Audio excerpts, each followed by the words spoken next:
शांति सब उन्हें पताल से निकाल कर उनके घर में जाके मारेंगे। और हो सकता है कि हालात ऐसे हो जाए कि मोदी साहब पाकिस्तान का जो नाम है वर्ल्ड के नक्शे से ही हटा दे, तो भी कोई बड़ी बात नहीं। तो पाकिस्तान ने षड्यंत्र रचा और ये हमला करवा तो दिया, लेकिन आज पाकिस्तान की नींद हराम हो चुकी है। मैं तो एक ही अपील करूंगा, आज अगर हम पूरे भारत की जनता को देखो, हिंदुस्तान की जनता को देखें, तो एक ही बात चाहती है कि एक ही बार में पाकिस्तान का कलेश काट देना चाहिए। और जो लोग यहाँ रहना पसंद नहीं करते, पाकिस्तान के जिंदाबाद के नारे लगाते हैं, जो घाटी में रहते हैं, उनको जेलम के द्वारा ही भेज देना, क्योंकि सारे रास्ते मानना मोदी साहब ने बंद कर दिया। अब जेलम बचती है, जेलम से उनको पाकिस्तान भेज देना चाहिए। इतनी युद्ध करने के लिए भारत तैयार है।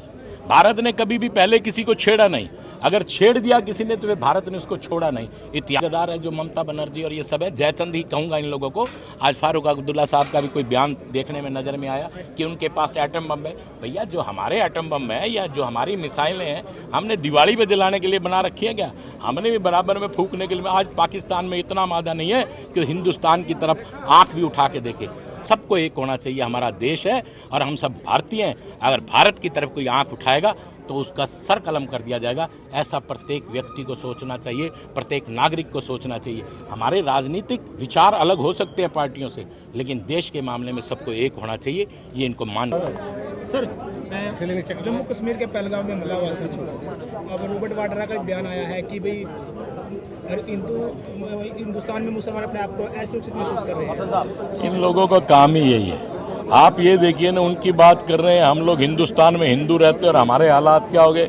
आज तिलक लगाकर हम गले में माला डाले हुए हैं तो हमारे को मारने का काम किया जा रहा है, पूछ के मारा जा रहा है। धर्म के नाम पे मारने का पहली बार काम किया कि धर्म के नाम पे मारा जा रहा है। 9 साल का बच्चा सारी घटना को साबित करने का काम कर रहा है, और जिस पर शक हुआ उसकी पैंट को भी, उस व्यक्ति की पैंट को, कपड़े को भी उतरवाने का काम किया गया। इससे ज़्यादा दर्द होगा क्या कि हम हिंदुस्तान में रहते हैं, उसके बाद इतना बड़ा आलम हम लोगों के साथ किया जा रहा है। इतना बड़ा, मैं कहता हूँ दोबारा से औरंगजेब आ गया, इस प्रकार से काम करने का काम किया जा रहा है। आप स्वयं देखिए, ये तो हमारे देश के प्रधानमंत्री माननीय मोदी साहब इतने स्ट्रोंग हैं, जिसकी वजह जैसा एक शासक होना चाहिए वैसे शासक है हमारे देश के प्रधानमंत्री मोदी साहब और अमित शाह जी हमारे गृह मंत्री। आज देखिए, पाकिस्तान ने षड्यंत्र रचा और ये हमला करवा तो दिया, लेकिन आज पाकिस्तान की नींद हराम हो चुकी है। मैं तो एक ही अपील करूंगा, आज अगर हम पूरे भारत की जनता को देखो, हिंदुस्तान की जनता को देखें, तो एक ही बात चाहती है कि एक ही बार में पाकिस्तान का कलेश काट देना चाहिए। और जो लोग यहाँ रहना पसंद नहीं करते, पाकिस्तान के जिंदाबाद के नारे लगाते हैं, जो घाटी में रहते हैं, उनको जेलम के द्वारा ही भेज देना, क्योंकि सारे रास्ते मानना मोदी साहब ने बंद कर दिया। अब जेलम बचती है, जेलम से उनको पाकिस्तान भेज देना चाहिए। ऐसे लोगों को यहाँ रहने की कोई आवश्यकता नहीं जो हिंदुस्तान में रहकर हिंदुस्तान की बात ना करें। मैं तो धन्यवाद करता हूँ मोदी साहब का कि जिनकी बदौलत आज जो हादसा तो देखिए वो करके चले गए, लेकिन वो कितनी तह में भी रहेंगे ना, अगर वो पताल में भी रहेंगे तो मोदी साहब उन्हें पताल से निकाल कर उनके घर में जाके मारेंगे।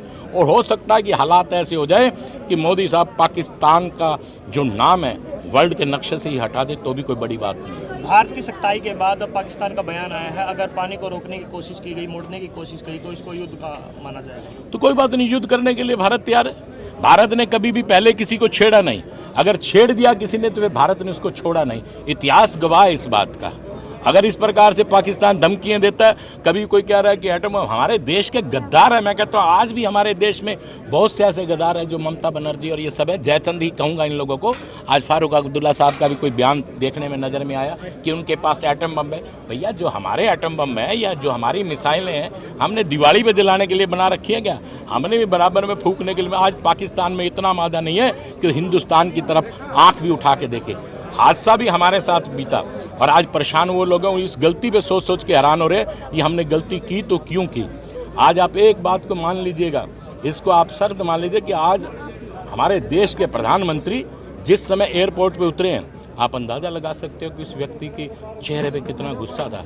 और ऐसा व्यक्ति जो बिल्कुल शांत होकर गुस्सा रखता है तो कुछ ना कुछ बड़ा करने वाला है, ये मान के चलिएगा।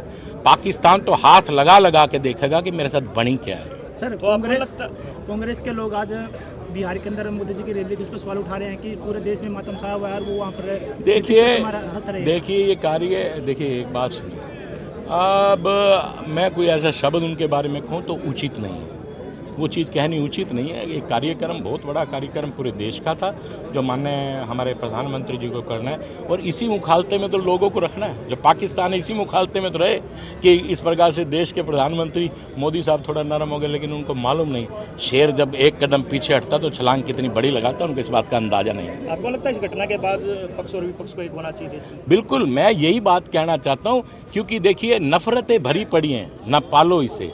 नफरतें भरी पड़ी हैं, ना पालो इसे।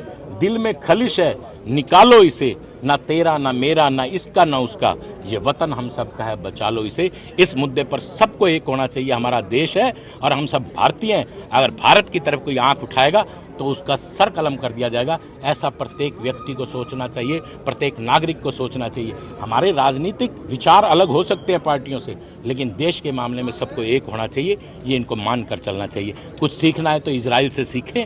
ये लोगों को सीखना हो तो छोटा सा इजराइल है, लेकिन सीखें उन लोगों से कि किस प्रकार से वो लोग देश की भावना को रखते हैं। ठीक है।